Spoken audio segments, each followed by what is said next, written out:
Thanks to everyone that's joined. People are still joining the call, so I'm going to give it another minute or so before kicking off. So please hold on. Your sound is working. It's just I haven't kicked off yet.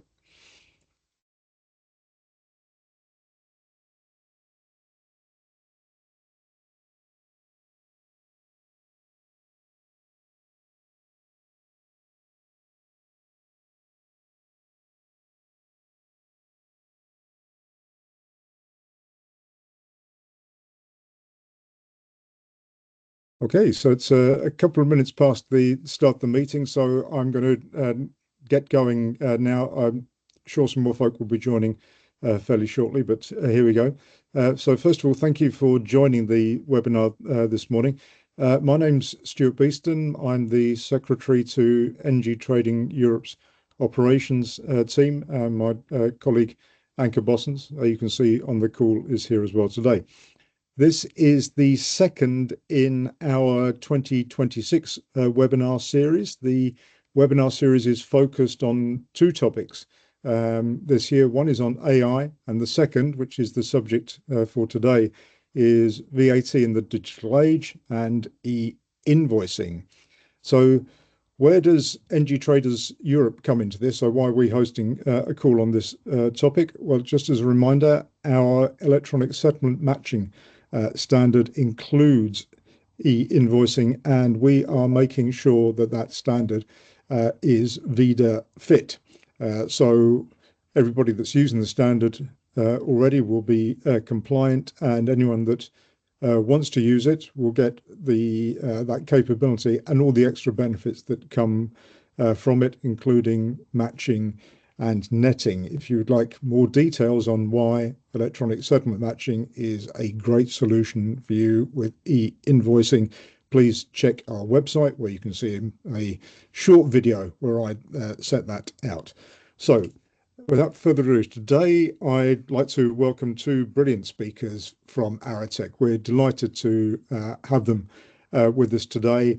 A lot of the focus on our calls with VIDA up until now has been sort of more from the tax side. These guys bring a real kind of depth of operational experience to the subject. So a couple of housekeeping rules though before I hand the floor over. The first is this is a recorded call today, and the everything that you see and hear today will be made available on our YouTube channel very shortly. So if you haven't subscribed to that, please do that. If you have any questions, there is a Q&A button at the top of your screen. Please use that for Q&A, and we hope, please fire all the questions you can at the guys, make the most of them today. And lastly, to enjoy the rest of our webinar series, please subscribe to our the Energy Traders Europe LinkedIn channel, where details of future webinars will be made available. And I'll come back to that at the very end of the call. So without further ado, let me hand over to our two brilliant speakers, Hans and Robin, who will now introduce themselves and take over the call. Guys, the floor is yours. Thank you so much. So I'm Hans Berg. I'm the founder of Arratech. I have been in the e-invoicing space for longer than I can remember, 20 plus years now. So I'm happy to be here today together with my colleague Robin. Would you like to say a few words about yourself, Yes. Robin? Thank you, Hans. I can still remember how long I've been in this field, but it's still a long time. 15 years I've been working with the digitalization of purchasing systems within the public sector, and the standards and processes used there now more and more starts to also populate the private domain, and that's where I have also taken the move from the public to the private sector, and working with Arratech as their chief legal counsel. So thank you, Hans, and back to you. Yeah, Robin, so you can switch the slide. So I'll actually start with a summary of what we're going to talk about today. So VIDA is VAT in the digital age. It's a EU directive that was decided I think late 2024 or early 2025, that will be rolled out across Europe within 5 to 7 years from now. So I'll start with a summary about what we're going to talk about today. So with VIDA and near real-time reporting, which is actually what is going to happen, VAT will be reported by businesses much faster than before. And that means that the timing of when you will pay or recover VAT will change. And these changes in timing and frequency with VAT reporting that comes with VIDA and multiplied across high volumes of invoices, then actually may become a cash flow question and not just a tax question anymore. So on the cross-border and tax and compliance complexity, I have a few things to say as well. So cross-border invoicing is becoming more standardized, but also much stricter because standards are being implemented. So every invoice needs to have the right VAT ID, tax codes, classifications. And if something in the e-invoice is wrong or missing, it may create compliance issues or even delays in getting VAT recovered. So more rules that will be implemented actually means less room for mistakes.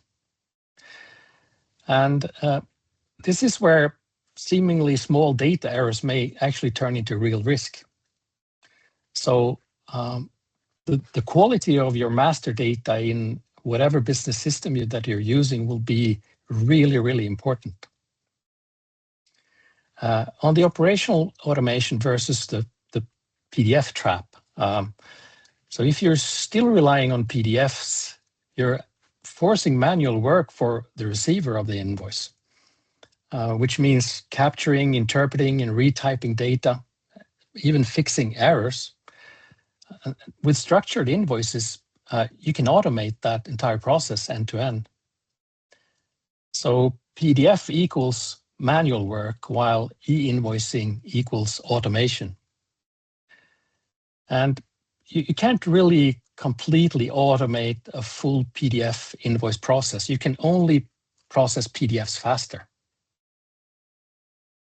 On the settlement speed and resilience and auditability, I also have a few words to say. With networks like Peppol, invoices move much faster and you get status updates on your sent invoices on a regular basis. And that can actually improve payment times, and it'll give you a solid audit trail as well. But it means that your systems need to be able to handle that speed and keep proper records. So it's not just about exchanging invoices faster, it's about proving what has been exchanged, when and why. If you want to switch slides, Robin. So just a few words about who we are. I'm the CEO, as I mentioned. We founded the company Arratech last year, but all of the founders of Arratech has 20 to 25 plus years of experience from e-invoicing across Europe and elsewhere. We are headquartered in Stockholm, Sweden. We provide Peppol as a service, which is a SaaS platform that enables businesses to connect to the Peppol network. And our mission is to become a global leader in Peppol infrastructure services. You can switch slide, Robin.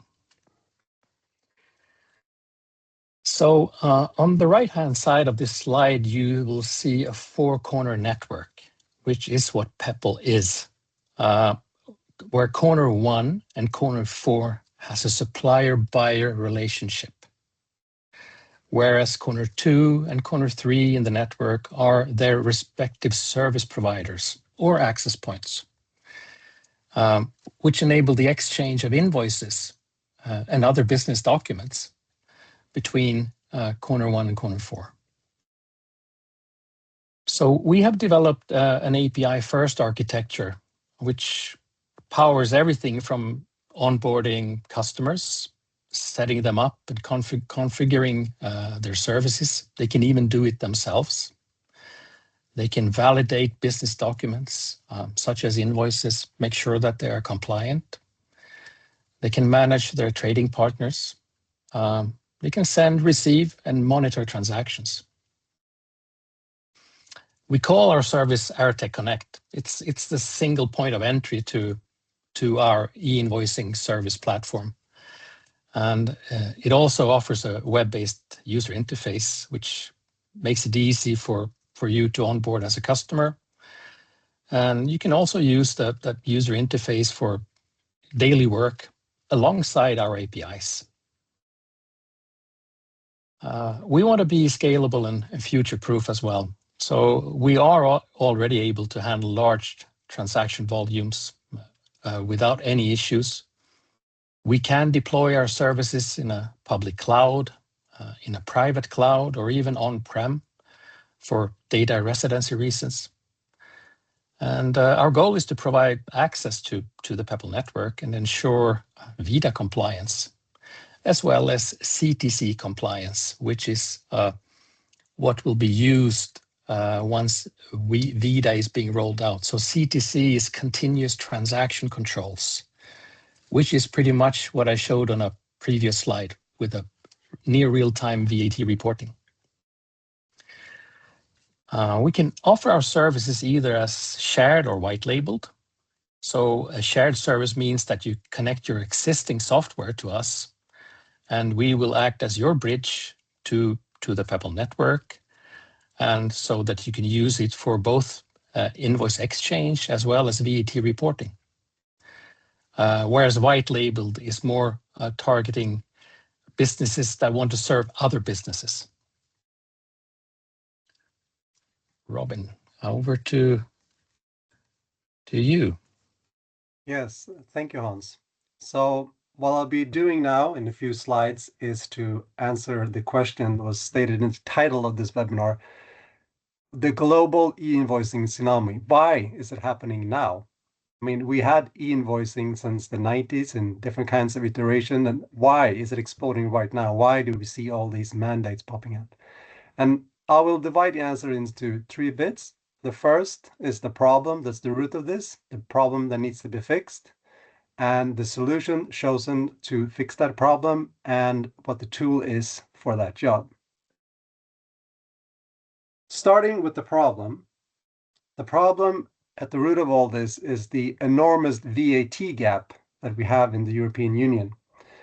It is the latest estimates put it at 128 billion euros per year.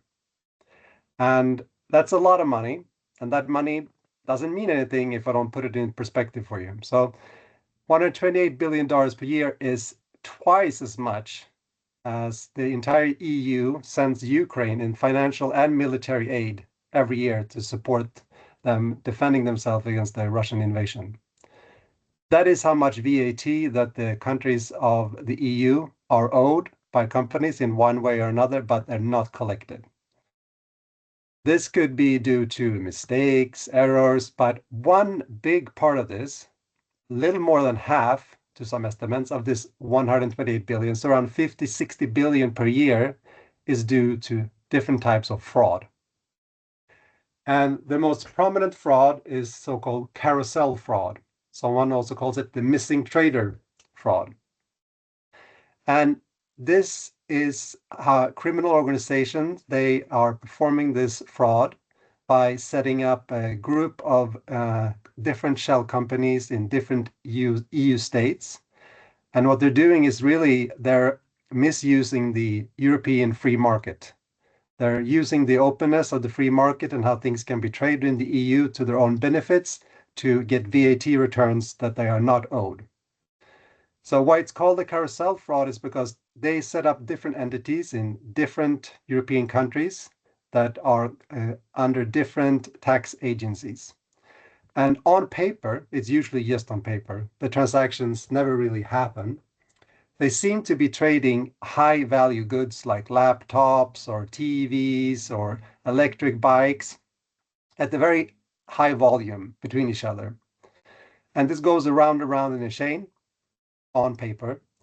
And what happened is that these companies, they claim that in one part of this carousel, VAT has been paid, so that another trader in another country at a later stage can claim a refund later in the process. And as the setup is now, the different tax authorities that are involved, they have no way of cross-referencing in real time whether or not they should pay this refund out to one of these companies. And many national laws and EU laws dictate they have to pay this money out in a certain amount of time. So they just do. They just pay this money out, and this is on an industrial scale, and they can never really be done anything about this until much later. They can go months, sometimes years before one of these carousel setups have been figured out, that you realize that one of these tax authorities had been milked for VAT returns when they should not have been paying them out. And the most sad thing here is that once one of these carousel frauds been found out, the only thing that the fraudsters, the criminals behind this need to do is to set up another ring, another carousel of companies and start the carousel up all over again. So it's a cat and mouse game that the EU and the tax agency of the EU has been losing for the past 20 years or so, really probably since the open market of the EU was open for the first time. It's just that now in the past 10 years or so, the criminals are starting doing this in industrial scale. So this is really a problem that needs to be addressed, because a lot of countries in the EU have budget deficits that need to be plugged up, and this would be a very efficient way of doing so. So how will this be done? What is the solution to this massive problem? As Hans has already mentioned, VIDA is the solution, VAT in the digital age. So to fix the carousel fraud bit, which is a big part of that VAT gap that I just mentioned, we need to speed up the collection and the sharing and cross-referencing of VAT data between countries and between tax agencies. And this cannot be done if the format is a PDF, an email, or even just different types of incompatible e-invoicing formats. You cannot collect this information in mass unless you have a standardized ways of doing it. So what VIDA has put on the table is that from 2030, all cross-border e-invoices in the EU must be issued in a structured e-invoice, following the EU norm. And the EU norm is a standard for how and what should be included in an electronic invoice. And this needs then to be done every time one company sends an invoice over a cross-border. This means that this data can now be more captured in real time in a structured format, and the different national tax agencies can get this data very quickly, and they can then send it also into a central hub that the EU will institutionalize, that will be able to cross-reference and find different anomalies, so that these carousels fraud can never be started up in the first place. So the reason to introduce the invoicing for cross-border is to ramp up the data gathering close to real time, so that you can actually see if a VAT return should be paid out, and you'll be able to stop these frauds before they even start. So what does this really mean as a shift into something new? Hans mentioned this. This is a whole new way of thinking, that you would have, instead of post-audit, which to be clear, the post audits and the VA returns, they don't disappear overnight. They will likely do eventually when VIDA is up and running and the system is working, but currently they will coexist along each other. But regardless, companies will have to have the correct data from the beginning. There is no fixing everything at the later state before the VAT reports are supposed to be handed in. the data should be correct from the beginning, since the data is now being reported to tax agencies for cross-border use near real time to the actual event. So that is a big shift. And I also would list this as a big business impact here on my latest slide down here, is that yes, VIDA doesn't come until 2030. That's a long time away, but this is also a big culture shift, a mindset shift. And in my experience, these are the things that take the longest to actually turn around. So you have to get control of your master data, your processes, and your data quality need to be good from the beginning to be able to meet what is required of you from VIDA from 2030.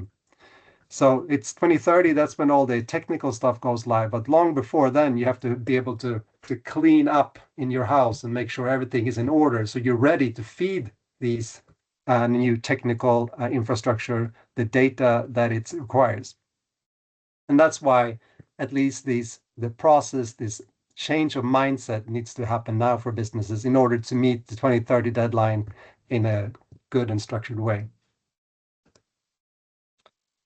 If we zoom out even more for the broader picture, and this is where we will get the answer to why the global e-invoicing tsunami happens right now. And yes, it is connected to VIDA, but it's connected indirectly, one could say. So what VIDA does, it mandates just in the EU that cross-border invoices from 2030 needs to be issued electronically in a standardized format. And what that means in practice is that every single large company in the European Union needs to have the capacity to send an electronic invoice. It also means that most medium-sized companies will have to have this capability. So this is a very big chunk of the private market in the EU that would need to have this capability by 2030. And as it is with any modern digital infrastructure service, if you have the capability to send one invoice, you can send 10, you can send 100, you can send 100,000. All this is very scalable. So once the EU has already mandated that a very big chunk of the private sector in the Europe needs to have these e-invoices in place, the capability to do so by 2030, it's just logical and pragmatical for countries to draw the conclusion that, oh, well, this is the time we take the leap from unstructured PDFs or different kind of competing formats into something more standardized that will work for the whole private sector. And what we can see now is that many of the major countries in Europe, as the larger ones, as France, Germany, Spain, already moved in this direction. The UK has also announced that it will. So I would say that it's a very strong majority of the EU countries had either already explicitly said that they have a target date for a business-to-business mandate that covers all countries and all transactions, also domestically, not just cross-border, or they have this under investigation. So where it's heading is very clear. And this is like the snowball effect that's been created by VIDA. Many countries have been maybe contemplating this for a long time, but they don't want to like push the switch and put this on the private sector, this big shift that will be good eventually, but might be some pain in the short term. But now when EU is the one that pushed the button, they just need to follow suit and fill up the gap. So this is what's happening now when all these countries go live with these mandates. They see that, okay, the wave is here, we're just going to surf on the wave instead of ending up underneath it. And when all of EU moves in this direction, countries all over the world have starting to pay attention. So a lot of countries outside of the EU, like the UAE, Oman, are moving in the same direction. Some of them even earlier than the EU. And they're also reusing the thinking and sometimes the technical artifacts that have been developed in EU to meet VIDA for their own purposes. So this is started as a EU affair, but starting to get more of a global scope. Looking past 2030, more interesting things will likely happen, in my opinion. As I said, I have a background in the public sector, and in the public sector in the EU, it's been mandatory to use electronic invoicing since past 7 years when it's connected to public procurement. And what we see there is that e-invoicing is just the key to unlocking a completely digital purchasing process. It's the entry point. And as soon as at least a medium-sized purchasing organization has the capability to send an invoice, they start to study the other electronic business documents that are available to them, because the electronic invoice is one of a library of electronic business documents that can be used for the benefit of a purchasing organization. The easiest example is the e-order. You send the e-order, which you list one or many items you want to buy. It's got to the supplier, which then sends you the e-invoice. And if your system is set up correctly, you can automate the payment of that invoice. If the e-order matches the e-invoice, you can then immediately pay it, of course, within the parameters that you set up yourself, and everything checks out.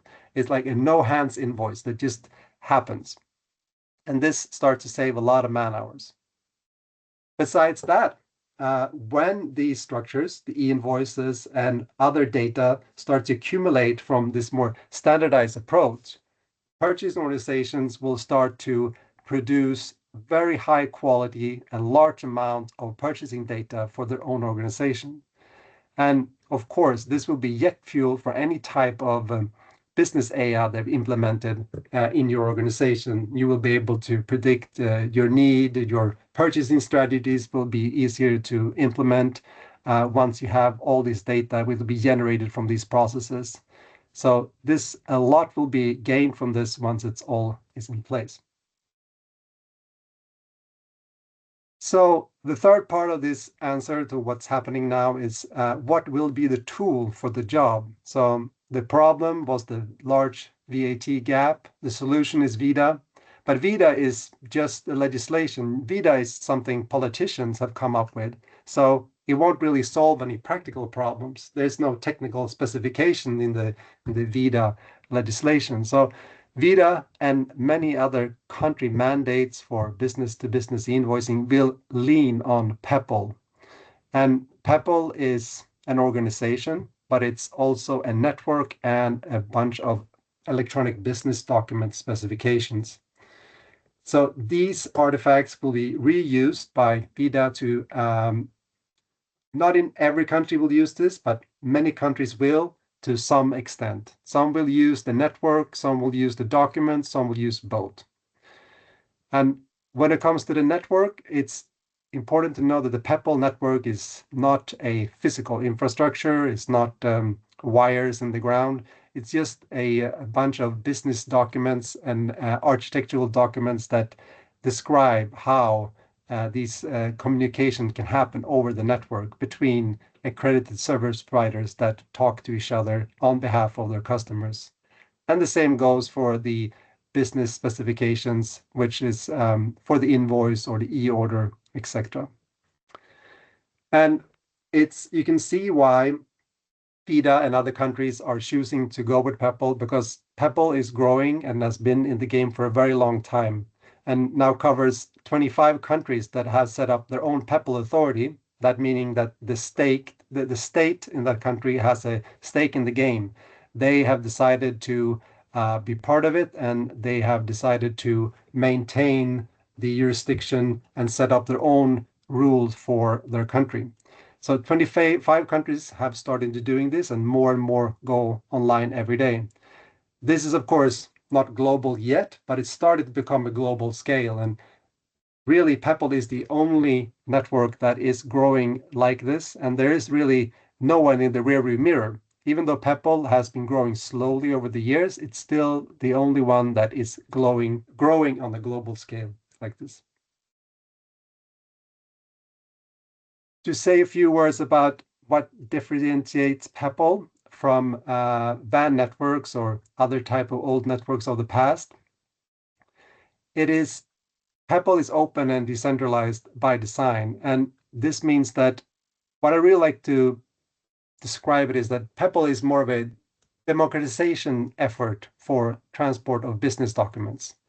In these old networks that kind of came up organically, it was sometimes could be described as the law of the jungle.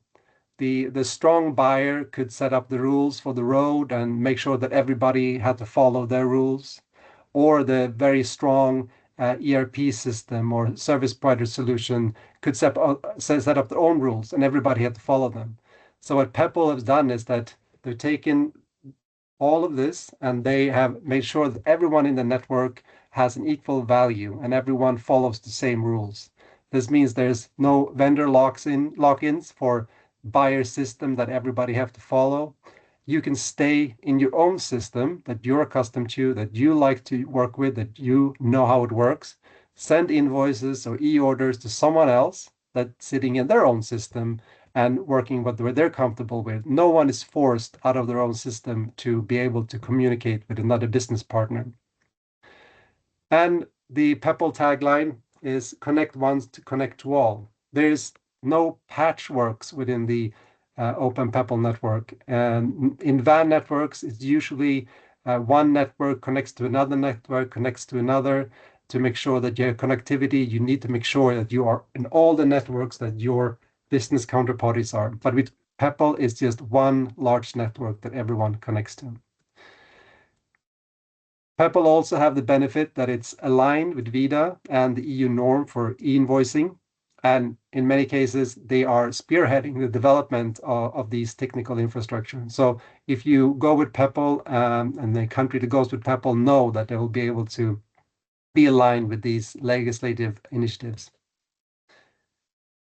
In Peppol, they want to make things easy. So if you compare this to the past, where you might have to put up a bilateral agreement or onboard with your counterparty just to send them an e-invoice, this worst case scenario, of course.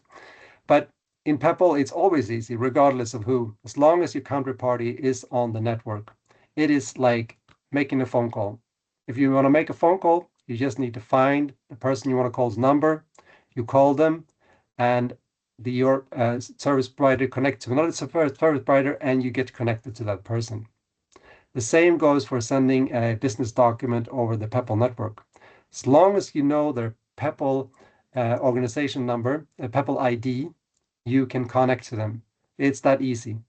If they're on the network and you have their Peppol ID, you will connect and you will be able to send an e-invoice in a matter of minutes. It's that easy. You want to visualize this a little bit. This is more of a repetition of what I said, but just to showcase it. So in the past, in the old model, the VAN networks, the supplier, he would like to sell something to the buyer here in the right corner, but she has a lot of leverage. She is a big customer of the supplier, so she forces him into her system. He has to follow her rules, adapt to her specific requirements, the formats, and so on. So the supplier does this, takes a while, it's a headache, but he finally does it. And he's in, he starts to sell to this buyer, it's great. He might have to do some tweaks along the way, but it's mostly fine. The problem comes in that this supplier, of course, has many buyers that are acting in similar ways. So he have to do this so many different times. And this, of course, is like an invisible tax on just doing business in an electronic infrastructure. So the supplier here will have to do a lot of heavy lifting just to be able to sell this product. This is where Peppol have changed things up. And Hans already mentioned the Peppol's four-corner model. And for me, this is really the secret sauce. This is the thing I'm talking about, how the transport of business documents has been democratized. So in the Peppol four-corner model, which consists of the supplier, the seller, C1 up in the left corner, and then the buyer down C4 in the bottom left corner. They all follow the same rules, and what they need to do to communicate with each other is connect to the Peppol network using a service provider. So it will look the same for them every time, regardless of who they're connecting to or who they are buying or selling to. These service providers, they use the same protocols to communicate with each other every time, and there is no portals that need to be logged into. You just send the invoice over the Peppol network, and the service providers, they communicate with the protocols that are decided by Open Peppol, and it's the same every time. And this supplier here he can just send the invoice. He don't have to go through all these layers of integration every time he gets a new buyer. So it's more of a democratized way of transporting business documents. So this is the four-corner model. And to be able to bring Peppol into the VIDA sphere as well, Peppol introduced something that they call the five-corner model.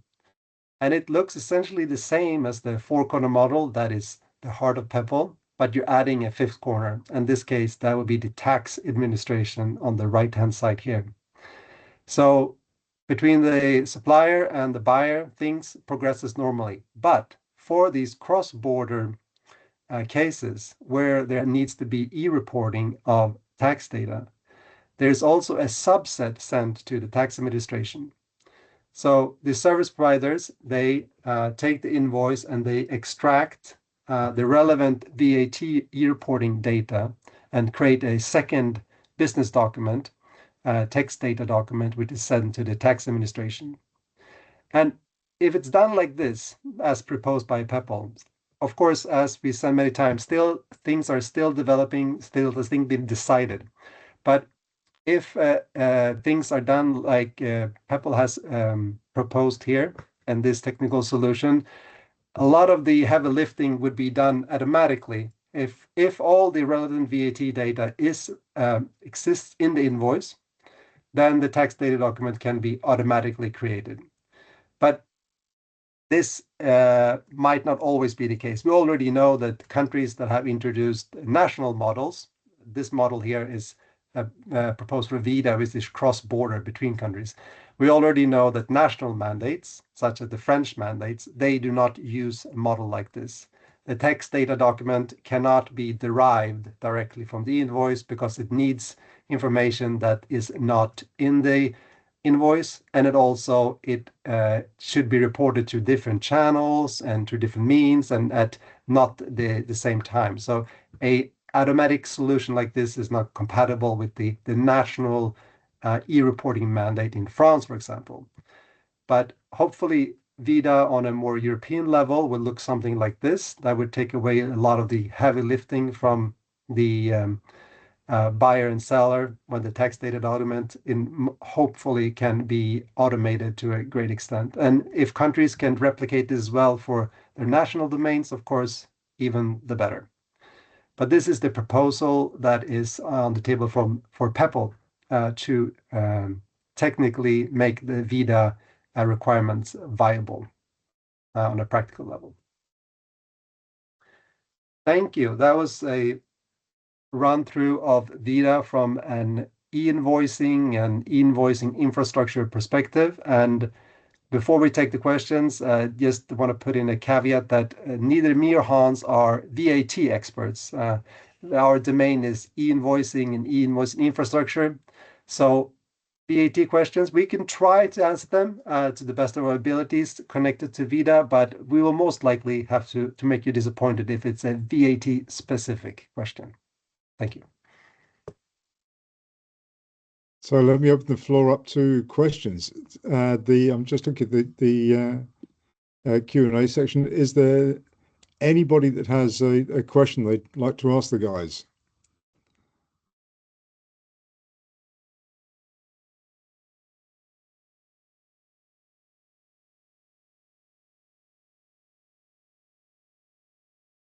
While folk are thinking of that, then let me ask some questions.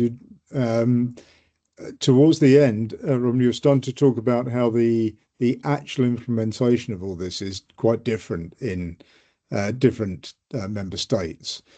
And I've a particular question. So Belgium and Germany are quite well advanced with this. And can you just talk about the situation in those countries, but also talk about how you're seeing companies or how you think people might manage when you've got a common piece of European legislation, but actual implementation is quite different between states. So could you just talk around that topic a little bit, please? Yeah, absolutely.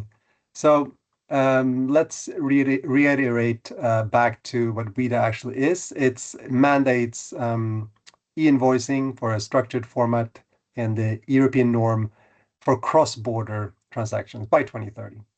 So whatever is happening right now in Belgium, for example, it's purely a national mandate. And they're doing absolutely what I would be doing if I was responsible for policy in Belgium. Because in my eyes, what they're doing is that they are doing a two-phased approach. So 2030 for VIDA, you have mandatory e-invoicing, cross-border, and e-reporting. Those are two things. But what Belgium is doing right now is that they're slowly getting e-invoicing online. So, but they are all only online with e-invoicing, but they've been ramping up, and now they have all their companies online. And that was a big bang with, of course, a lot of problems in the beginning, the first few months, things didn't really work. But now it's working for the most part, and it will work even better and better. So by the time they come to 2030, the e-invoicing part will be old news. So they can focus on how to implement the e-reporting part in the best way possible. And this is what other countries as well that are running ahead are thinking, that let's get the e-invoicing part out of the way so that by 2030, when the European Union imposes VIDA on us, we have that ready and we can focus on the other details. That said, Belgium has just announced that they will have also a national e-reporting requirement, because that's what countries have to contemplate. There's two things. Should we do a national mandate for e-invoicing? And on that, many countries have said yes. But when it comes to e-reporting, which is for VIDA just the cross-border part, but you can also mandate the e-reporting nationally. And there's a lot of gains for that, depending on the country. From my own home country, Sweden, our VAT gap for cross-border is rather small, according to data I've seen, but we have a larger VAT gap nationally. So the tax administration I've been talking to in Sweden, they say, for us, VIDA would not really move the needle, but if we move nationally and do an e-reporting requirement for national transactions, well, that's when we'll see the real benefit for the tax agencies in Sweden. So these are the two questions that countries need to grapple with. A national mandate to expand the cross-border mandate for e-invoicing, and also an e-reporting mandate nationally. Those are two different things. When it comes to the invoicing national mandate, we can see the path is clear. And the e-reporting, it quite naturally comes as stage 2, but it's starting to get there. And Belgium has already announced it, for example. Can I add something there? I think an important decision Belgium has made is that they have said that PEPL is the recommended way to exchange documents. So that has allowed the whole country, software providers, ERP vendors, to invest, to start supporting the infrastructure of PEPL well in advance of the reporting mandate. So as Robin pointed out, the foundation is already there because they have made the decision. Businesses are relying on the information they get from the government, so they invest in their solutions. Whereas Germany has not yet decided how to exchange invoices. So businesses in Germany are probably more reluctant to invest in a solution because they can't rely that PEPL will be the go-to mechanism for the invoice exchange. So I think countries have different approaches. And as Robin pointed out, if I would be a policymaker, I would go for the Belgian model that allows for business to invest early, create the foundation for invoicing to happen so that they can, when reporting kicks in, it's a much smaller step for them to take that. Gotcha. Thank you. And I can see a couple of questions come through. One from Valerie and one from Gert. Let's take Valerie's first of all. She asks, and Valerie's from Total, will there be a common EU format for cross-border invoices versus the current national format? and has that been agreed? Yes. So the format will be the EU norm. That is the EN standard for the electronic invoice, which the PEPL-BIS billing is based upon. So, and the PEPL-BIS billing is the electronic business document for an e-invoice in PEPL. So this is, for many countries, the invoice that will be used for this, but there are other formats as well that are based in this. No one uses the European norm as is. It's not supposed to be used as it is. It's more of a guide how to then make practical implementations of it, where the PEPL-BIS is one of them. Gotcha. Thank you. Valerie, if you want to follow that up and ask a clarification, please post that in the Q&A. Gert, I can see your hand is up. I'm not sure if we can you unmute? Otherwise, you're going to have to type your question in the Q&A. But if you come off mute, let's see if we can hear you. Yes. There you go. So Gert, just introduce yourself before asking the question. Thank you, Stuart. Yeah, I was trying to put it in the chat, but it's blocked to me, so I rehearse it a little bit. Yeah, thank you for the presentation. I was wondering, some of us already issue structured invoices using the Energy Traders Europe standard for invoices, the ESM standard, which provides for an in advance matching of the invoice before it's actually issued and eventually registered to the tax authority. So we see many benefits in this additional step, so which is then so before we actually issue the invoice. How do you see this play out in a VIDA context? Well, I can try to answer it. I don't have a detailed knowledge about the e-invoice format you're currently using. Stuart and Anka have much more knowledge about it. So if it is compliant with the European norm, 169531 or something like that, correct me if I'm wrong, Robin. If it is compliant with the European norm, you may be able to use it, but I won't be able to promise that it can be used. I would probably look into what PEPL could do. I've seen in industry sectors in Scandinavia, for instance, the building and construction sector, and the energy sector in Norway, where they have previously used sector-specific invoices, and they have transitioned into PEPL over the past, I would say, 5 years. So we have seen it happen, and I know that energy traders have been in touch with PEPL. I don't know the details, but I know there has been conversations. So I would assume that it is possible for either allow energy traders' current format to be allowed as a document type that can travel on the PEPL network and exchanged among trading partners, or there has to be some adjustments to the existing format of energy traders to be compliant. But as we pointed out earlier here, I'm not the expert on the actual contents of invoices. I know how the highway of PEPL works, and also not a VAT expert. But I would see those as possible paths. Either energy traders can look more closely to what PEPL can do,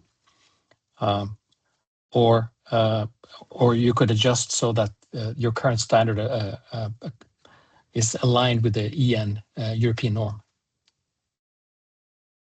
Fred, I know you're certainly more of an expert than I am on PEPL. So do you want to ask a follow-up question? And then Paul Nicholson, I'll come to you next. So Gert, did you want to follow up? Yeah.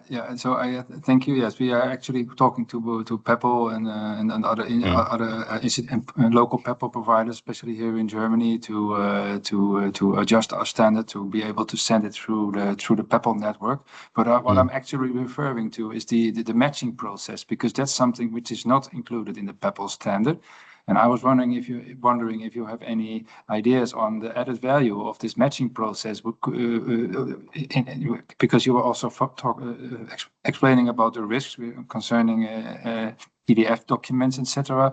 I can imagine it's also rather risky to send because the invoice may be digital, but it can still be wrong. So that you maybe try to avoid errors before these errors come to the tax authority. So that was actually my angle. Right. I don't have knowledge about your matching mechanism, but I would assume that if you want to match different document types, that Peppol is not designed for enabling matching. It's you should see it as an infrastructure where data travels.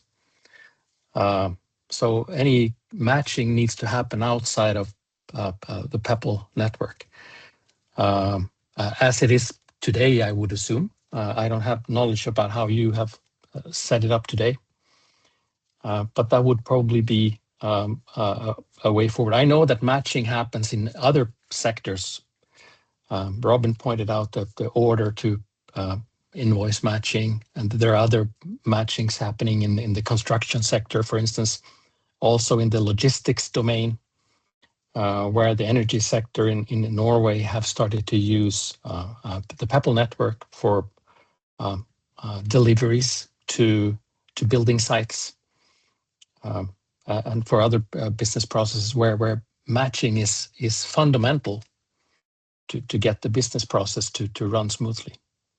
Yeah, but as you said, it always happens outside of Peppol in the ERP system, the support system, and yeah, Peppol is just a plug-in to the network to transport the documents. So if you're doing this today, most likely you will be able to do it tomorrow in Peppol, if that would be the choice. I think actually it would add value to because it reduces your tax risk, because the risk of having a wrong invoice registered at the tax authority, I think that's something we would like to avoid. So that's why we do it. So I think the VIDA actually increases that risk. So I would say it is actually an additional benefit of the matching process on top of actually converting to the digital format. I was hoping you could confirm that, or I don't know how you look at it. Yeah, as Hans said, we're not really sure how your matching process work currently for your invoices and business documents, but I agree it's much more important in 5 years from now, when VIDA goes live, to have all this in place from the beginning and have the correct master data from the start. That is definitely true. So I'm keen to move on to Paul's question. So let me just respond a little bit to Gert by this is essentially advertising electronic settlement matching.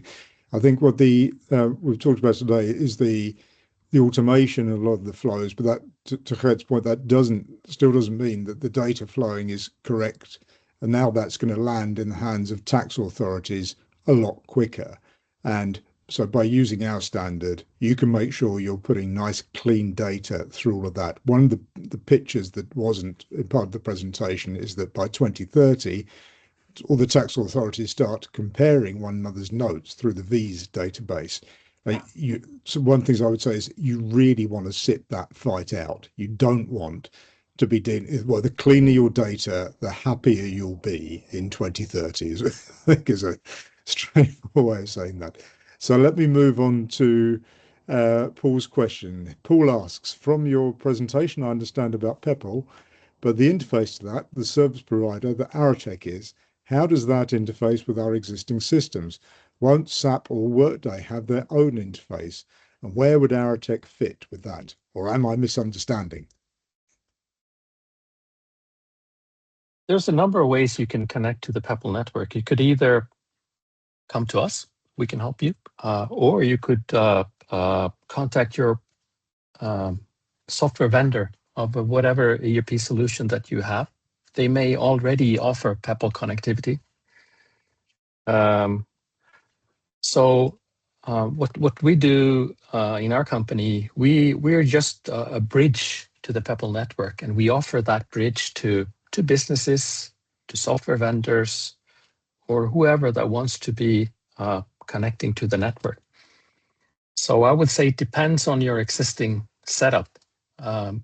Most businesses who are using renowned software vendors, they can probably just contact them because a lot of them have already set up or are in the process of setting up Peppol connectivity. Great, thank you. And I think this is going to be our final question. Robin, as I know, in the past we've spoken about the perils of being the last country to move because you could end up being a fraud haven. So let's ask this question. So it's from Valerie again. Will Swiss companies have to comply with VIDA in 2030 for cross-border invoices? That's a good one. I am not sure no, I can't answer that directly. Let me answer it by answering it in another way. So I know that Norway, for instance, who are not, well, they're not in member of EU, they are making huge preparations for VIDA and CTC. And I don't know if that is the same for Switzerland. But I would be surprised if they would be fencing off Europe or EU from this perspective. I really don't have the answer. I just know what Norway does. They are investing heavily on this. I haven't heard anything about Switzerland yet. Yeah, but it should be easy to figure out. But yeah. Just save you guys, I was presenting in Zurich a couple of weeks ago. The Swiss experts I was speaking to, they weren't sure either. But I'd say two things. The first is no one's going to want to be the Europe's tax fraud haven. Right. So that I think that will apply pressure. How that works out over time, who can say? The other is for all of the surrounding member states, they're not going to want to still be running manual processes for interactions with one country. Now, it could be that Switzerland has an exceptional status when it comes to energy trading. They may not have a choice, but I think that's going to apply pressure. Exactly how that will manifest itself, I'm not sure. So great question, Valerie. We will keep asking that one. So I'd like to close off the call today in the last minute firstly by saying a huge thanks to Robin and to Hans. That was brilliant. Thank you very much for your time. Anybody on the call, I'm sure they would welcome contact with you to follow up on all of this. The last thing then is to say, please check out the YouTube channel from Energy Traders Europe to see when the recording of this becomes available, so you can share the content with your colleague. Please subscribe to our LinkedIn channel so you can see when the next webinars are coming up as well. I can reveal to you that the next webinar will be on the topic of AI and post-trade processing, and that will be on the 30th of April at 1 p.m. European time, so 12 o'clock for those of you in the UK. And that presentation will be by Hugh Brunswick from Equias and Thilo Zimmermans from Ponton, who know an enormous amount of the practicalities of post-trade processing. So please join that, and please sign up at those places to make sure you understand what's coming next from our great 2026 webinar series. So thanks again, Robin, and thanks again, Hans, and goodbye, everybody. Goodbye. Thank you.